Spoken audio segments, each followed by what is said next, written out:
The Dream Machine's DM1 S2 is the successor of the DM1 Pro S gaming mouse. The mouse itself uses a Pixart BMW 3360 sensor and Huano Blue mechanical switches for the left and right click buttons. The overall shape of the mouse is a mix between the model it replaces, the DM1 Pro S, and the newer DM1 FPS model. The side buttons look to be the same ones as the DM1 FPS, and the same can be said for the underside. The DM1 S2 has an ambidextrous design, which means one simple thing, that both left and right-handed users can use this mouse with ease. The build quality is very good, with a solid plastic case and a balanced weight overall.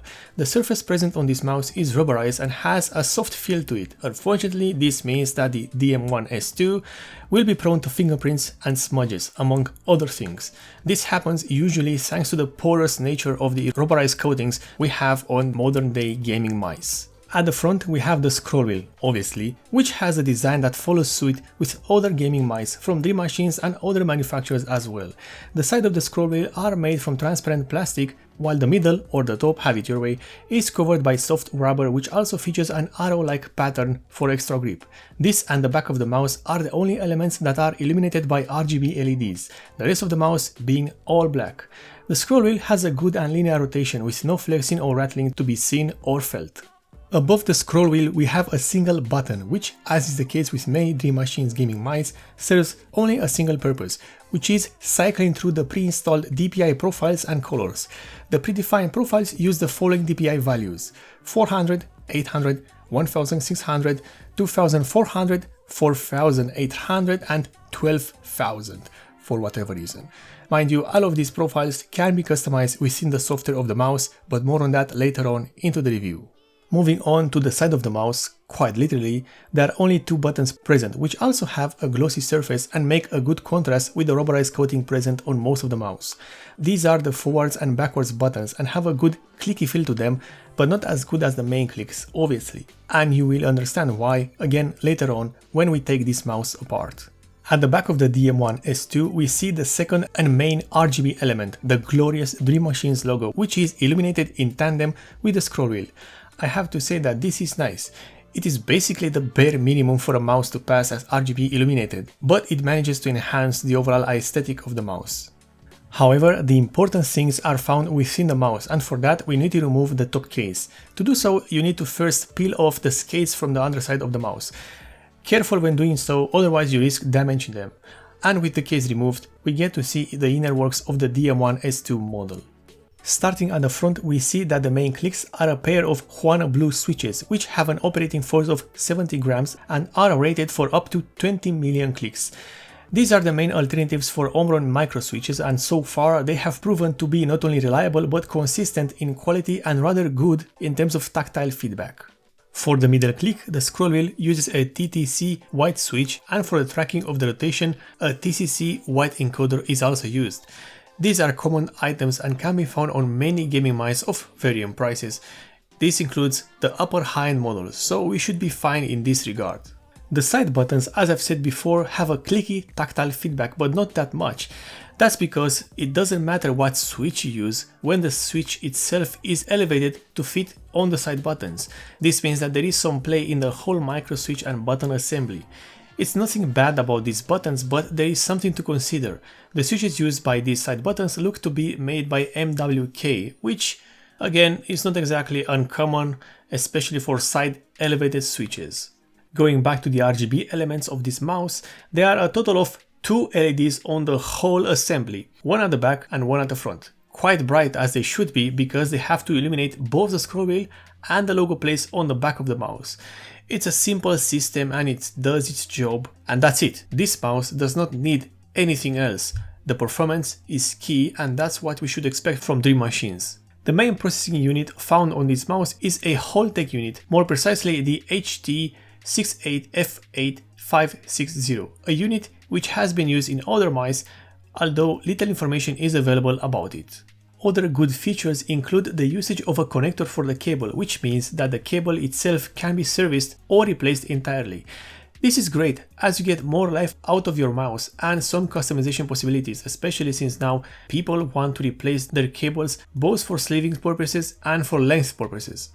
Speaking of the cable, it has a total length of 1.8 meters and uses a single USB 2.0 connector, which is also gold plated, and this helps with the reliability and the endurance of the connector. Also, I would have to say that it is done mostly for the aesthetic side of things, but you didn't hear that from me. There is also a plastic cap that fits over the connector, but unfortunately it is not attached to the cable, so it will be very easy to misplace it. Don't say that I have not warned you. The cable itself is covered by soft textile sleeving, the type of sleeving that is often referred to as shoelace sleeving.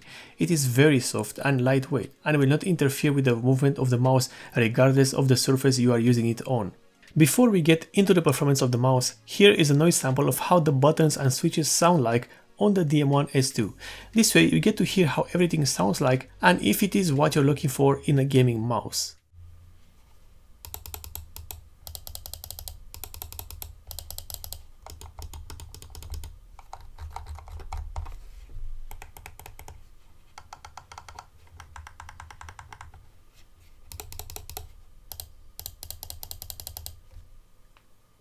The software of the DM1S is pretty simple and quite fast in terms of responsiveness. The first page allows you to change the function of each button and switches of the mouse. You can also select which profile is active or which profile you are customizing at the moment. Then the second page, named DPI and pointer settings, allows you to adjust the level of the DPI and acceleration. At the bottom, the pulling rate can be adjusted as well. And finally, there is the RGB side of things, when you can customize the color and light intensity of each of the two LEDs individually. It's not much, but it's honest work, and truth be told, it's way better than other so-called RGB ready gaming mice on the market. The last pages of the software deals with the macro functionality of the mouse, and that's really simple to explain. You can set each button or switch to any key or function in your system. In terms of performance, this mouse is what we can expect from the successor of the DM1 Pro S. The tracking is very good and the shape fits in your hand. But don't believe me, look at the testing itself. We start with a basic paint test at different DPI settings. This is done to indicate any issues with the tracking of the sensor. As you can see, everything works as expected within those DPI values and there is little to no deviation. Then, using the mouse tester software, we can get a glimpse of the tracking performance when the mouse is moved fast in one or other directions. As you can see, the tracking remains consistent across the board and only changes in value at the peak of the mouse speed as it should. Overall, the Dream Machine's DM1 S2 is a good gaming mouse. Also, that S2 name, that's short for Supreme, no joke. Anyway, the DM1 S2 is a good upgrade from the original DM1 Pro S. This is mainly due to the PixArt sensor and the improved shoelace cable. The build quality is also great, but the best thing about this mouse is the price. At around $30 US or euros, this is affordable, especially in a market that for some reason has higher and higher pricing for lesser and lesser gaming mice. There are some drawbacks though. First of all, that rubberized coating which is applied on most surfaces of this mouse will stain. It is not a question of if, but when and how. And that's not really a thing unique to Dream Machines. It's everywhere and on every mouse. I understand that people want to have a good grip on their gaming mouse, but this is a drawback, especially for those that want to keep their mouse impeccable for a longer span of time. Second of all, the side buttons could have been a bit better.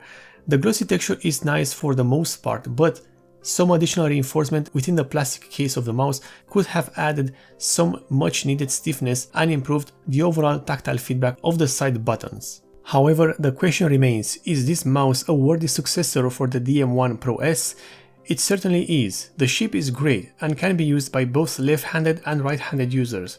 Also, the weight balance is on point in my opinion at least. The cable itself is very flexible and lightweight. I for one did not encounter any dragging from the cable regardless of the surface I use the mouse on.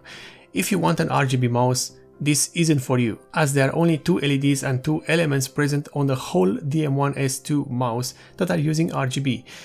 Thus, this mouse is made to offer two things, performance and reliability at a lower price tag, and it manages to do that quite well.